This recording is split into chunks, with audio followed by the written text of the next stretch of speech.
What's going on, guys, and welcome back to the channel. Today I want to talk about Subnautica 2 because I just recently got my first impression on the game. Haven't really played much of it yet, about 5 hours or so on the game so far. I just want to get my first impressions on the game.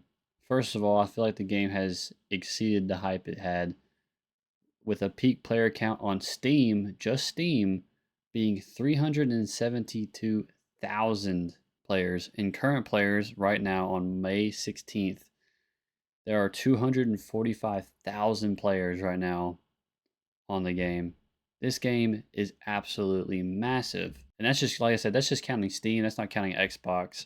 Obviously, PlayStation doesn't allow early access games on their platform, so PlayStation players are not able to play the game, unfortunately for them. But I played Subnautica 1. I have the series on my channel right now. I haven't finished it, but I'm pretty deep in the game. I honestly wasn't expecting anything crazy about Subnautica, but I ended up liking it quite a bit, and I'm excited to finish it.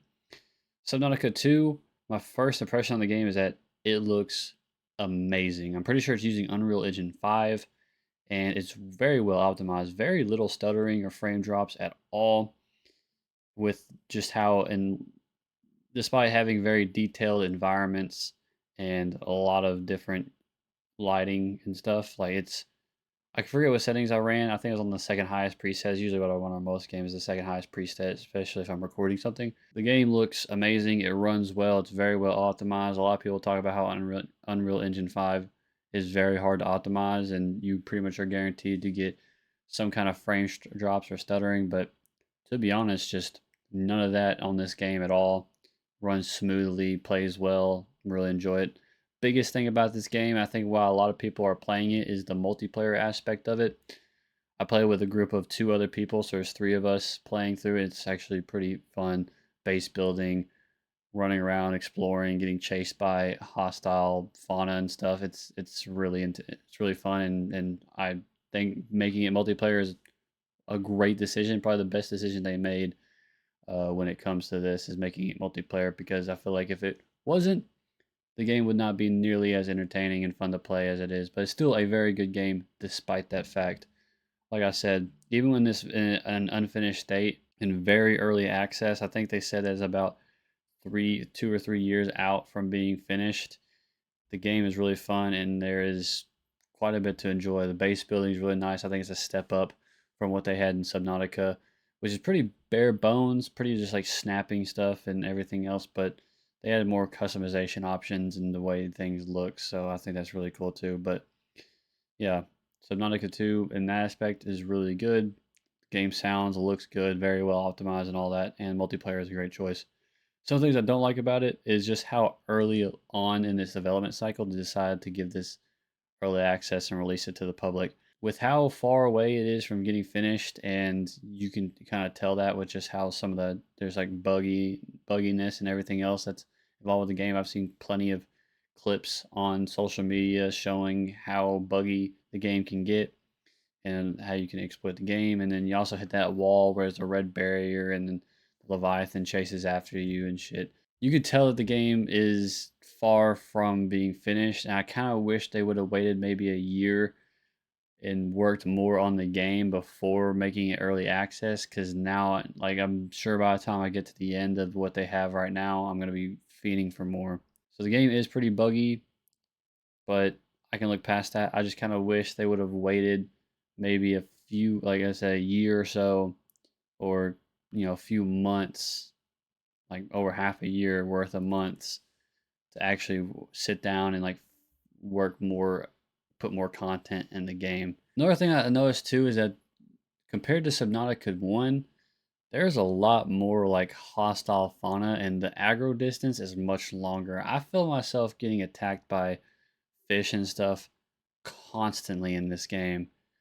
Not necessarily a bad thing, because I did think Subnautica minus like the Leviathans was like really easy. And even the Leviathans for the most part are pretty easy to avoid, even when they aggro you. They might grab you once, and then that's about it, and you can get away. This game though, they are chasing like, not the Leviathans, because Leviathans are kind of like just there from what I've seen thus far, is just to keep you inside the content of the game and not make you go outside the zones and stuff. You know, the fauna and stuff in this game seem to chase you for miles, and they're fast and they're freaking vicious. I mean, they don't do a whole lot of damage. I feel like you have a lot more health in this game. Like even without a reinforced swimsuit, I'm taking multiple hits from these things, and there's a lot more healing options. But fauna are no joke. They will chase you to kingdom come. Another thing that I noticed too is that it's a lot easier to get like food and water. Like those freaking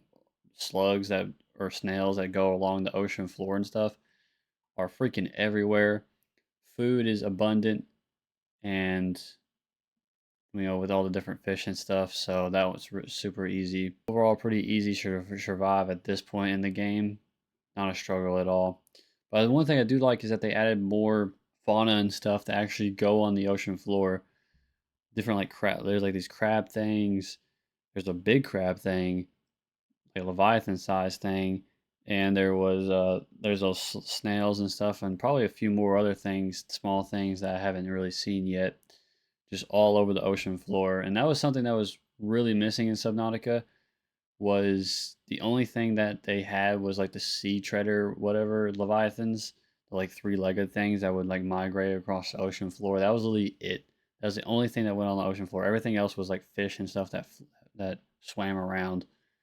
So I think it's a nice breath of fresh air to have something kind of roaming the ocean floor. And I really hope they expand on that as they update the game and add new stuff. I haven't looked at the roadmap yet. But I think it released like either today or yesterday.